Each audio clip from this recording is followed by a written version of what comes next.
Boa tarde a todos. Boa tarde. Eu sou o Victor, sou do Clube Falcão Negro e tenho 13 anos. Hoje eu vou falar de um dos temas principais da nossa igreja, que é a divindade de Deus. Mas antes de irmos para todos aqueles contextos bíblicos e tal, gostaria de saber quem gosta de língua portuguesa. Já que muitos de vocês disseram que gostam, quem sabe me dizer o que é um advérbio e um substantivo?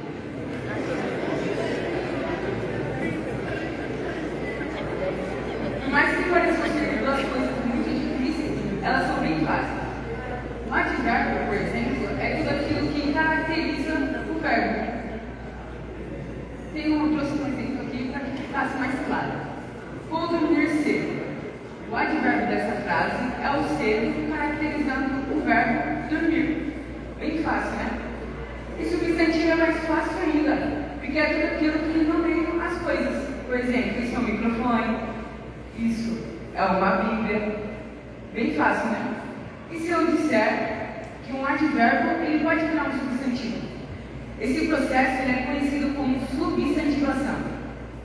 Porém, ele só acontece quando um artigo ou pronome vem antes do advérbio. Por exemplo, o não eu já tenho, o sim posso vir a ter. Tanto o não quanto o sim são dois advérbios de negação e afirmação. Mas antes deles temos o artigo, que é o ou. Então eles passam a ser um substantivo. Bem fácil também, né? Mas o que a língua portuguesa tem a ver com a divindade de Cristo? Vamos abrir as nossas Bíblias em João, capítulo 1, no versículo 1 ao 3, e depois vamos para o versículo 14, que diz: no princípio era o Verbo, e o Verbo estava com Deus, e o Verbo era Deus. Ele estava no princípio com Deus.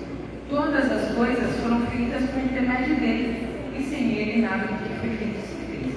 Mas quem é o Verbo? Vamos lá para o versículo 14, que diz: e o Verbo se fez carne e habitou entre nós, cheio de graça e de verdade, e vimos a sua glória, glória como do unigênito do Pai. O versículo 14 deixou bem claro que o Verbo é Jesus. Agora que a língua portuguesa terá a ligação com a divindade de Cristo. Vamos voltar lá para o versículo 1, que diz: no princípio. Sempre que falamos em princípio, pensamos sempre em o quê? Em começo, né? De tudo. Como o jogo de tabuleiro, que tem aqui a primeira casa. Mas e se eu disser que esse no princípio, ele pode estar indicando tanto um advérbio, que é o tempo, quanto um substantivo, que é uma pessoa? Temos todas as características necessárias para isso. Temos o artigo, antes do advérbio, que é o juntamente com ele, pode ser considerado também um pronome. E temos o princípio, que é o advérbio. Então, esse princípio, ele pode estar indicando tanto um tempo, quanto uma pessoa. Mas quem seria essa pessoa? Essa pessoa seria o Verbo. E como vimos no versículo 14, o Verbo é Jesus. Lá em Gênesis, capítulo 1, versículo 1, diz: no princípio criou Deus os céus e a terra.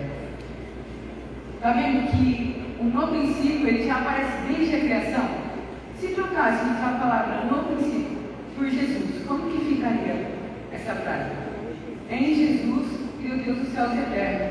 E se olharmos, faz ligação até com o versículo 3 de João 1, que fala: todas as coisas foram feitas por intermédio dele, e sem ele nada do que foi feito se fez. Lá em Apocalipse 22, 13, Jesus diz: eu sou o Alfa e o Ômega, o primeiro e o último, o princípio e o fim. Jesus, ele afirma em todo esse contexto que ele não só existe desde o princípio, mas que ele é o princípio. E que possamos fazer dele o princípio de nossas vidas. Oremos. Altíssimo Deus, Deus do céu e da terra, em nome do Filho amado, muito obrigado, Senhor, porque o Senhor me ajudou e me deu confiança. Ajude o próximo pregador, Pai. Todas essas bênçãos eu te peço e te agradeço, não em meu nome, mas em nome do teu Filho. aquele que vive e reina não só por hoje, mas por toda a eternidade.